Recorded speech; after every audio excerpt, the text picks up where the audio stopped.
அனைவருக்கும் வணக்கம். சவுக்கு சங்கர் நேற்றுக்கு டி நேரில் ஒரு பிரம்மாண்டமான ஒரு ஆஃபீஸ் வந்து ஓப்பன் பண்ணியிருக்காப்புல. அந்த ஆஃபீஸ் அவர் கிடைக்கிறதுக்கு ஒரு முக்கிய புள்ளி காரணம்.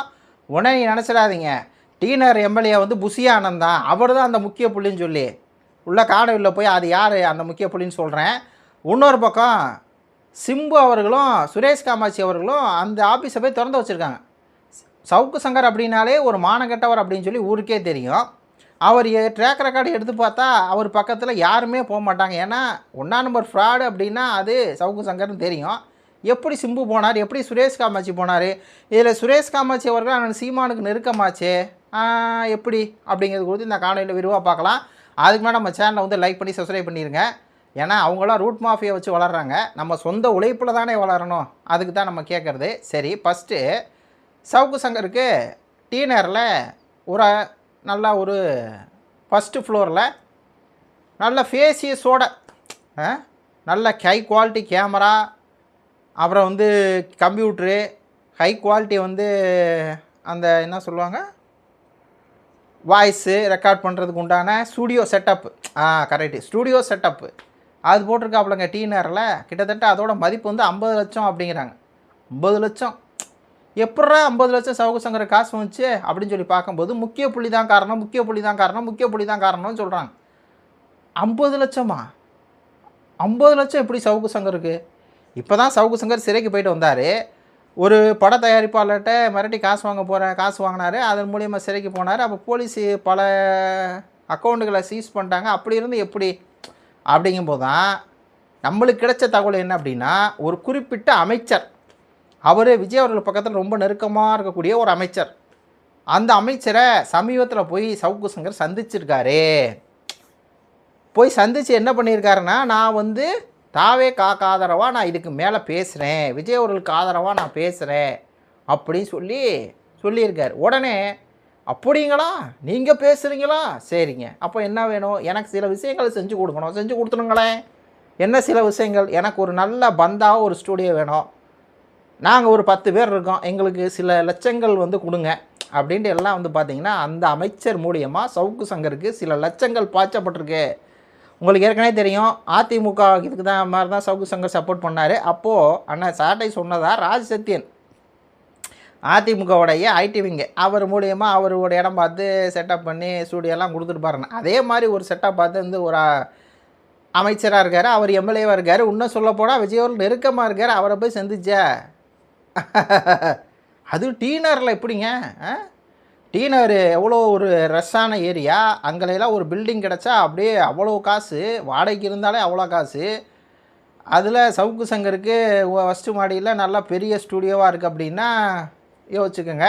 அவர் தான் சில லட்சங்களை கொடுத்து, யார் அந்த எம்எல்ஏ சில லட்சங்களை கொடுத்து தாவைக்கு ஆதரவாக கூவுங்க, சீமான் அவர்களை கொஞ்சம் இது பண்ணுங்க, அதாவது தாவைக்காவுக்கு யார் யார் எதிராக பேசுகிறாங்களோ அவங்கள நீங்கள் கொஞ்சம் இப்படி பண்ணுங்க, அவங்களுக்கு எதிராக பேசுங்க, இஷ்டத்துக்கு அவதூறு பறக்குங்க அப்படின்னு சொல்லி காசு கொடுத்துருக்குறாங்க. அந்த காசு வச்சு தான் சவுக்கு சங்கர் என்ன பண்ணியிருக்கிறாரு, காசையும் கொடுத்து இடத்தையும் கொடுத்து எல்லாம் கொடுத்துருக்காங்க. அதெல்லாம் அவங்க இப்படி தான் பண்ணுவாங்க. சவுக்கு சங்கர் அந்த புரோக்கர் வேலையை பார்த்தா அந்த இது பண்ணியிருக்காரு அப்படிங்கிற மாதிரி இருக்குது. சரி, இதில் எல்லாத்துக்குமே ஒரு கேள்வி வரும், எப்படி சிம்பு போனார் திறந்து வைக்கிறதுக்கு, எப்படி சுரேஷ் காமாட்சி போனார்?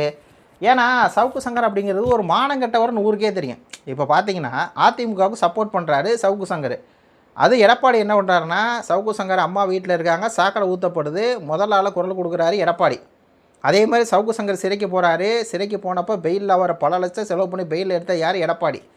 எடப்பாடி அவர்கள் நிறையா ஹெல்ப் பண்ணியிருக்காரு. அதனால எடப்பாடிக்கு சவுக்கு சங்கர் வந்து புரோக்கர் வேலை பார்த்தாருங்கிறது தெரியும். இதில் என்ன கருத்து சொல்ல வர அப்படின்னா, எடப்பாடி அப்படி வந்து உதவி பண்ணார்ல, ஆனால் அதே எடப்பாடியை சவுக்கு சங்கர் எப்படி முதுகில் குத்தினார் அப்படின்னா, எடப்பாடி வந்து ஒரு ஆளுமை இல்லாத ஒரு தலைவர், எடப்பாடி வந்து அதிமுக கட்சி தலைவராக இருக்க தகுதியே இல்லை, அவர் மகன் மிதுனை வந்து தலைவராக கொண்டு வர பார்க்குறாரு, எடப்பாடி அந்த கட்சி இருந்தால் கட்சி நாசமாக போயிடும்னு பேசுகிறார். அதாவது மானங்கெட்டவர் அப்படிங்கிறதுக்கு இவருக்கு ஆபத்தான நேரத்தில் உதவுனது எடப்பாடி ஒரு சூழ்நிலையில் இருக்கும்போது எடப்பாடி முதுகில் குத்திட்டு வேலையை பார்ப்பார் இந்த மானங்கெட்ட சவுக்கு சங்கர். அதே மாதிரி தான் சீமான் முதலே வந்து குத்த வேண்டியது. இந்த மாதிரி தான் தொடர்ந்து வந்து பார்த்திங்கன்னா பொய் பிராடு பித்திராடம் தான் பண்ண வேண்டியது. திமுக ஆட்சியில் இருக்குதுன்னா திமுக சப்போர்ட் பண்ண ஒன்றும் இல்லை. இன்னும் சிம்பிளாக சொன்னோம் அப்படின்னா, ஸ்ரீமதி அவங்க இந்த பாப்பா இறந்துச்சு எப்படி ஊருக்கே தெரியும். ஆனால் ஸ்ரீமதி அவர்கள் கள்ளக்காதல் அப்படி இப்படின்னு பேசினவர் தான் இந்த சவுக்கு சங்கர். அதே மாதிரி தான் வந்து துப்பாக்கி சூடு, அது ஓப்பனாக அரசு அத்துமீறல்னு தெரியும். ஆனாலும் அந்த அரசுக்கு ஆதரவாக பேசினவர் தான் இந்த சவுக்கு சங்கர். இந்த சவுக்கு சங்கரை பற்றி பேசுனா எல்லாமே மானங்கிட்டத்தனமாக தான் இருக்கும். பெத்த மகனுக்கு, பெத்த மகன் ரத்தத்துலேருந்து உதிர்த்த மகனுக்கு மாதம் ஒரு காசு கொடுப்பாங்க இல்லையா, கோர்ட்டு மூலியமாக ஒரு 2000 3000 அந்த காசு கூட கொடுக்க முடியாமல், கொடுக்க முடியாது அப்படின்னு சொல்லிட்டு தன்னுடைய மாலதி, அவர் யாருன்னு தெரில, தோழின்னு வச்சுக்கோங்க, இல்லைன்னா கூட வேலை செய்கிற தோழிக்கு 100 பவுனு நகை வாங்கி கொடுத்துருக்காரு. 1.5 கோடிக்கு டிவிஎஸ் எம்ப்ராய்டு இப்போ இருக்காங்களா அந்த அவென்யூ 12வது நம்பர் பில்டிங், 12ஆம் நம்பர் அந்த 2வது ஃப்ளோரில் அந்த இது வாங்கி கொடுத்துருக்காரு. பெத்த மகனுக்கு 2000 ருபீஸ் கொடுக்க முடியாதவர், ஆனால் மாலதி அவர்கள் தன்னுடைய சக தோழிக்கு, சகைய ஊழியருக்கு அவ்வளோ சொத்து வாங்கி கொடுத்து 12வது ஃப்ளோரில் வந்து உட்கார வச்சுருக்காரு டிவிஎஸ் எம்ப்ராய்டு இதில். கடைசி வரை மகன் வந்து இறந்துட்டாப்புல, அதை கூட பார்க்கல. இவர் ட்ராக் ரெக்கார்டெலாம் இப்படி இருக்குது. சவுக்கு சக்கரனாலே ஒரு மானம் கட்டவர். அப்படி இருக்கும்போது சிம்பு எப்படி போனார், சுரேஷ் காமாட்சி எப்படி போனார்? சுரேஷ் காமாட்சி வந்து பார்த்திங்கன்னா நெருக்கமானவர் அண்ணன் சீமானுக்கு. எப்படி போனார் அப்படின்னா, அங்கே ஒரு அதெல்லாம் ஓப்பனாக சொல்ல முடியாதுங்க. எல்லா பக்கமும் அண்ணன் சீமான் அவர்களுக்கு துரோகம் நடந்துக்கிட்டே தான் இருக்கும், சரிங்களா? அது மாதிரி தான் நடந்துருக்குது. இப்போது நம்ம அதை வந்து கண்ட்ரோல் பண்ண முடியாதுன்னு வைங்களேன். இப்போ சிம்பு மாதிரியான நடிகர்லாம் வந்து நம்ம சப்போர்ட் பண்ணுவோம். சீமானை சொல்லியிருப்பார், சிம்பு ஒரு சூப்பர் ஸ்டாராக வரணும் அப்படின்னு சொல்லியிருப்பார். ஏன் விஜய் மட்டும்தான் இருக்கணுமா, சிம்பு வரக்கூடாதான்னு பேசியிருப்பார். அந்த மாநாடு அப்படிங்கிற படத்தை சுரேஷ் காமாட்சி அவர்களை வச்சு எடுக்கிறதுக்கு சீமானை தான் பின்னணி எல்லாம் பண்ணாங்க. அந்த சீமான் அவர்களை கேவலப்படுத்துறது தான் இந்த சவுக்கு சங்கர் தெரியும். தெரிஞ்சுக்கிட்டே போகிறாங்க. பின்னணி தான் நான் சொன்னேனே, அதான் அங்கே போய் உட்காந்துட்டு சிம்பு அவர்கள் என்ன சொல்கிறாரு, எங்கள் அண்ணன் விஜய் அவர்கள் சூப்பராக ஆட்சி பண்ணுறாரு, கெத்த ஆட்சி பண்ணுறாரு, நான் எந்த கட்சிக்கும் வந்து அந்த பக்கம் போக மாட்டேன், இந்த பக்கம் பார்க்க மாட்டேன், நடுவில் தான் இருப்பேன் அப்படிங்கிற மாதிரி சொன்னார். பார்க்கும்போதே நம்மளுக்கு எப்படி இருந்துச்சு அப்படின்னா, ஓகே தலைவா, ஓகே தலைவா அப்படிங்கிற மாதிரி தான் இருந்துச்சு. நம்ம புரிஞ்சுக்கணுங்க, யாரையுமே நம்ம என்ன பண்ணக்கூடாது, ரொம்ப இது பண்ணக்கூடாது அப்படிங்கிற மாதிரி தான் இருக்குது. சிம்பு அந்த பின்னணியை நம்ம ஓப்பனாக சொல்ல முடியாது. சுரேஷ் காமாட்சி அவர்கள் தான், அவர்கள் மூலியமாக சுரேஷ் காமாட்சி அவர்களை தொடர்பு கொண்டு, அவர்கள் மூலியமாக சிம்பு அவர்களை தொடர்பு கொண்டு, அந்த மூலியமாக தனுஷ் அவர்கள் இப்போ அரசியலுக்கு வர்றாங்கப்போ தனுஷ் அவர்களை எதிர்க்க இவர் அப்படிங்கிறது இருக்குது. இன்னும் நிறையா அதற்குள்ளே வந்து உள்ளடி வேலை இருக்குது. அந்த எம்எல்ஏ எல்லாம் இது பண்ணி ஒரு வேலை நடந்திருக்கு. அந்த வேலை மூலியமாக தான் வந்திருக்காரு சிம்பு. ஆனால் சிம்புக்கு வந்து தெரியாதா சவுக்கு சங்கர் ஒரு மானம் கெட்டவர் அப்படின்னு சொல்லி? தெரியும். தெரிஞ்சிருந்தாலும் வர்றாருன்னா அதுலேயே ஒரு லாஜிக் பாயிண்ட் இருக்கும்ல. அந்த லாஜிக் பாயிண்ட்டு வரக்கூடிய காலங்களில் தெரியும். வரக்கூடிய காலங்களில் தெரியும். எப்படியோ சவுக்கு சங்கர் வந்து ஒரு 50 லட்ச ரூபா எப்படி தான் ஐயோ நல்லது. அதாவது சவுக்கு சங்கர் வாயில் வந்து அது எனக்கு ஒரு விஷயம் மட்டும் புரியலைங்க. நம்மளாம் வந்து மக்களுக்காக உழைக்கிறோம், எல்லாம் பேசுகிறோம், ஒரே கொள்கையில் இருக்கோம். ஆனால் சவுக்கு சங்கர் ஒரு கொள்கையில் இருந்ததே இல்லை.